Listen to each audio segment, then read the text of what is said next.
So I would like to invite all the 4 speakers from the last session to come up here and have a seat on the hot seat, and maybe have some question and answers, or maybe question and responses. We may not have answers to all the questions. So Dr. Taylor, Dr. Bohorfoush, Sylvia Hang, Dr. Huang, okay, good. They're all in the back supporting us. And we can circulate some microphones.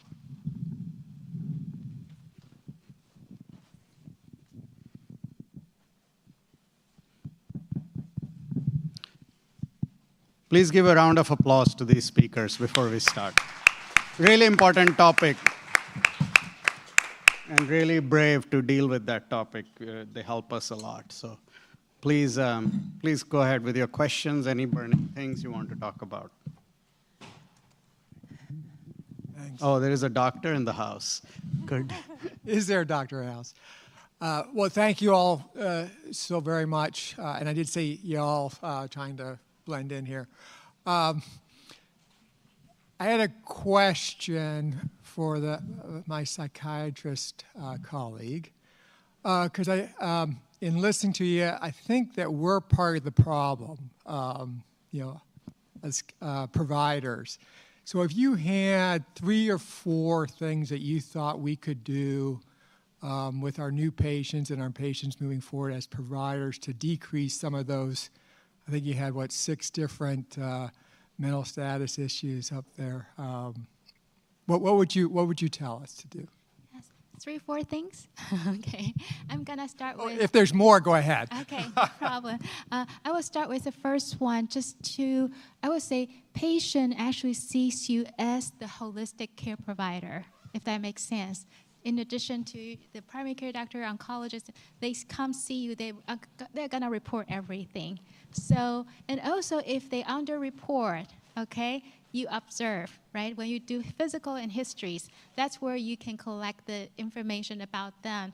I think tip first is people really appreciate that we see them as a whole person, as a human being, and ask about how they are really doing. And in addition to their physical sufferings, if you ask about the emotional, like how is your mood, then talk a little bit about that. You probably will detect a lot of, I would say, kind of early signs of struggling, okay, emotional struggling. So that's the first one. And I think so the first tip is ask. And also the second thing is to normalize, to say that this is very commonly observed, to dispel I would say the fear, because everybody's fear of like, I'm last, I'm judged, or I'm not performing very well. I've even had patients tell me that I don't want to make my doctor feel like I am not a good patient. Okay, they want to get that attention. So normalize that and say that it's very common. And number 3, assurance. Guess what? We got a great team for you, okay? May I connect you with I don't know if, here, thankfully, at UAB, we are a National Comprehensive Cancer Center, so we have really strong support care programs. Like, we are all colleagues, we're a trio, but back home, we have a big umbrella of every discipline. And so we can say that we got a supported care team for you. Can I connect you with them? They are really, really good with assessing and treating the emotional care needs for you and for your loved ones. So if you do that plug-in for us, we got the door open up for us. Like, wow, voila, thank you so much. Because if we do calls, like sometimes like we get referrals, if the physicians or nurse practitioners or the APP do not do a plug-in for us, we call them and say, who are you? I already have enough doctoral appointment. I don't need one. I don't need you. Boom. So, and I think that's not as productive. In our time, in patients' time, they're already suffering. So be proactive and ask and normalize and refer and bless the referrals so they will come. So thank you. That's my quick 3 tips. Thank you so very much. Thank you.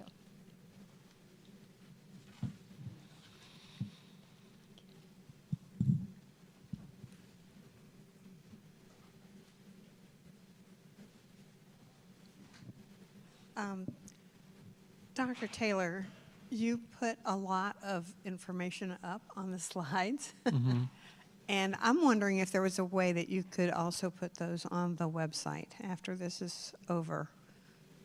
It was a lot to digest and to keep track of and that sort of thing. That would be helpful. Sure, I'd be glad to. And I can Do include you want to my... email us and we can send you the slide decks. Okay. Yeah. And they're welcome to share my speaker notes, which were extensive because I was thinking that it's a lot. So just read it. Thank you.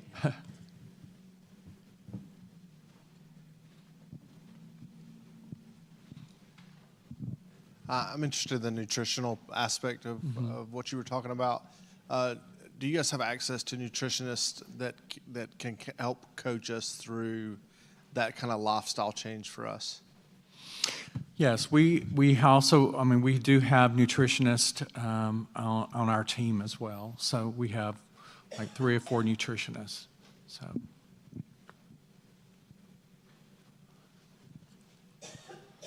So I think that from my perspective, you'll hear from my patients when we see them that diet, nutrition is critically important. And what I do with almost every patient is start with breakfast and work your way all the way up to dinner. Tell me what you eat.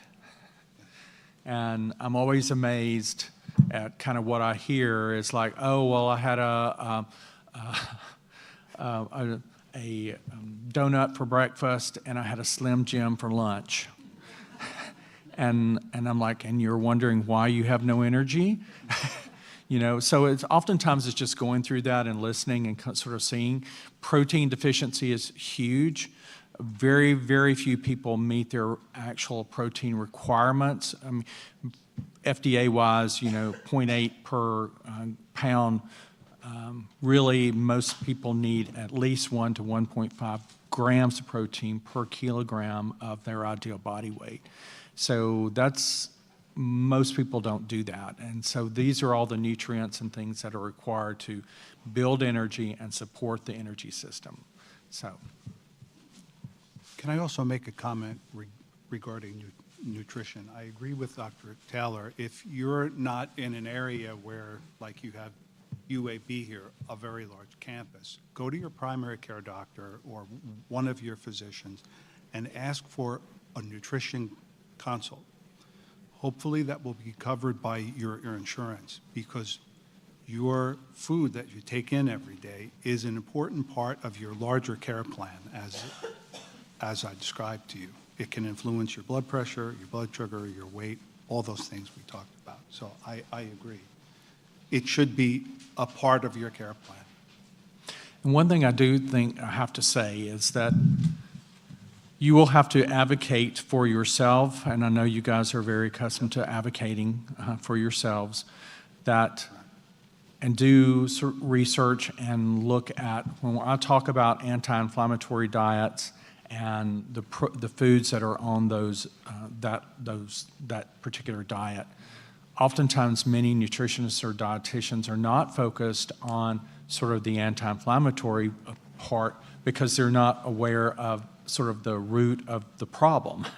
So you may have to say, certainly they're going to give you good nutritional information, but you have to add the other piece. Well, wow, you know, what we saw today is inflammation is huge. And so what we need to do is work on things that are not going to add fuel to the fire. And it may seem small, but as Dr. Goyle said earlier, even a 2% or a 5% change makes a huge difference in energy when you feel like you have none. Inflammation is a problem in ECD. I'm sure many of you are aware of that. And now you add things like diabetes and metabolic syndrome, which along with the diet increase inflammation even more. I have put these studies into the reference list for you to see that. So, And I really appreciate the fact that you had on your slide that obesity or visceral fat is highly inflammatory. Just so it is an inflammatory process that then exacerbates the underlying inflammatory process. So these are the things that we can work on. So when coming to our clinic and working with Lizzie, and we have an exercise physiologist, we also have one of the fancy in-body machines in our office which we can measure your percent body fat and your lean muscle mass. So having an objective piece of paper saying, wow, I have, and I'm not joking, 40% body fat. So when I see 40% body fat, what that tells me is we're just adding fuel to the fire. So that is something that we can work on. And then the lean muscle mass, I wonder why I can't get up out of the chair. Well, when the objective measurement says that you have basically no lean muscle mass in your legs, then that's a problem. And what did my slide showed you earlier, that a huge percentage of the mitochondria are in the muscle cells. So if we can get the muscles better, we can get the mitochondria, more mitochondria, we can have more energy. So that's how, if you kind of connect all the dots, you can see how these things will overall help. I'm sorry, I could just ramble on all day. So. Thank you guys very much. Okay. All right.